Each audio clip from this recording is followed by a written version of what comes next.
Ceci est un livre audio autogénéré par Google. Introduction. La compétitivité est un concept à périmètre variable, dont les contours évoluent compte tenu de très nombreux facteurs endogènes et exogènes. La théorie de Michael Porter, selon laquelle une entreprise peut obtenir un avantage concurrentiel ou avantage compétitif en maîtrisant mieux que ses rivaux les forces qui structurent son environnement concurrentiel, souligne que l'innovation est la clé de la compétitivité des entreprises parce qu'elle conditionne leur capacité à maintenir des avantages concurrentiels durables sur des marchés évolutifs. La compétitivité résulte d'un ensemble de constats, d'analyses et de décisions, qui doivent créer une dynamique de croissance bénéficiaire et être compatibles entre elles pour s'inscrire dans un système qui portera une force et une cohérence d'ensemble vers la performance collective de l'organisation. Cela nécessite pour l'entreprise une définition partagée de la compétitivité en développant sa capacité à s'emparer des tendances, à renouveler son modèle et à prendre des risques sur le futur en mettant en œuvre une politique, une stratégie et une organisation pour maintenir ses marchés, en conquérir de nouveaux et accroître sa rentabilité, fondement de sa pérennité. Cette compétitivité appelle aussi à fixer un cap pour faire évoluer la stratégie. Celle-ci, déclinée auprès des équipes, doit les entraîner à davantage d'agilité, en engageant une dynamique, un état d'esprit, voire un enthousiasme pour que les salariés se mobilisent et évoluent avec des méthodes de travail qui vont devoir être aménagées ou modifiées. Différents facteurs de compétitivité existent, et leurs mécanismes d'interaction démontreront en quoi et comment la gouvernance adoptée par le dirigeant va influer directement sur la compétitivité de son entreprise, devenant soit un levier soit un frein pour son développement. Elle se révèle déterminante pour son futur. La gouvernance de l'ensemble est impactée par l'arrivée, parfois brutale, de nouveaux modèles économiques.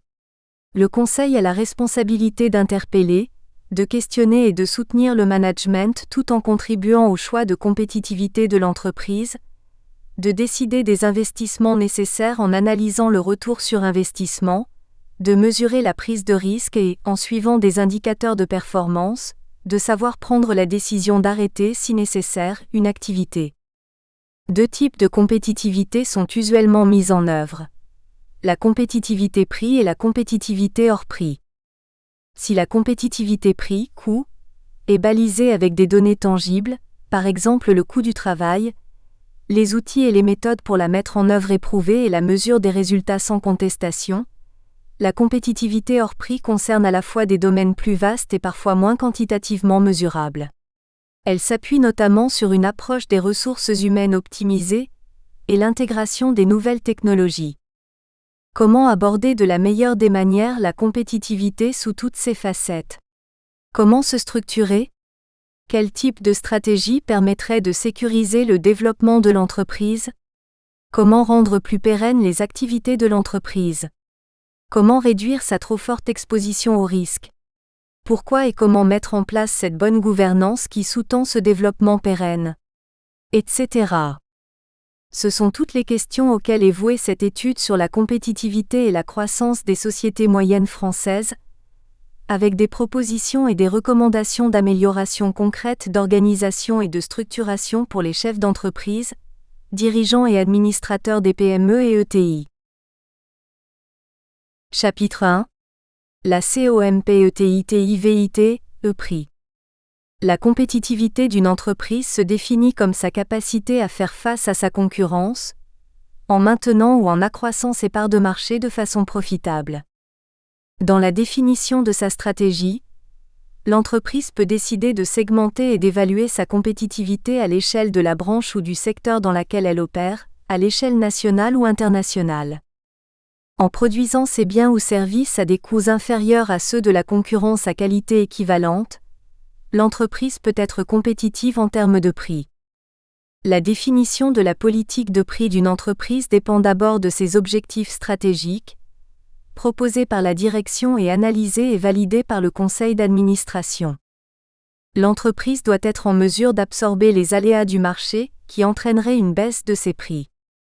Toutes les activités ont des références de prix de marché. Même pour des activités répondant à des cahiers des charges spécifiques ou des spécifications quasi sur mesure, le client a une approche de prix comparative aux produits standards les plus proches, avec éventuellement la recherche de solutions techniques alternatives. Dans ce contexte, l'entreprise doit identifier ses concurrents directs et leur stratégie de prix en fonction du positionnement choisi. Au plan de la compétitivité prix, il existe différentes sources de compétitivité et d'amélioration de la performance pour l'entreprise. 1. Prix de vente et CAUTS. Plusieurs approches existent. Tarifs et prix de vente sont établis en fonction des coûts directs. Méthode historique utile, qui permet de comparer son prix de revient direct avec la réalité des prix du marché. Cette approche a le mérite d'identifier le manque de marge relativement aux frais indirects et aux bénéfices attendus. Prise en compte d'un prix de vente marché et d'une marge attendue, objectivée, permettant alors de définir le coût de production maximum que l'entreprise doit atteindre. Une fois défini le coût target, l'entreprise peut mettre en œuvre des plans d'action pour réduire ses coûts. Il appartient aussi à l'ensemble de la direction de définir le prix en deçà duquel il n'est pas raisonnable de lancer ou de maintenir un produit ou un service sur le marché. Autrement dit, la direction et le conseil d'administration doivent prendre l'initiative de bien comprendre l'ensemble de la structure des coûts. Coûts fixes et coûts variables, en fonction d'aléas possibles pesant sur les prix de marché, ou du risque de certaines variations incontrôlées de prix ou de volume, le dirigeant et son conseil auront à préciser une stratégie de variabilité des coûts, arbitrage entre des coûts internes généralement plus faibles et des coûts externes devenus variables à coûts plus élevés. Monnaie de facturation autre que l'euro, facteur ayant un impact sur la marge représentant un facteur de risque. L'entreprise intégrera une politique de précaution ou de couverture pour limiter ce risque.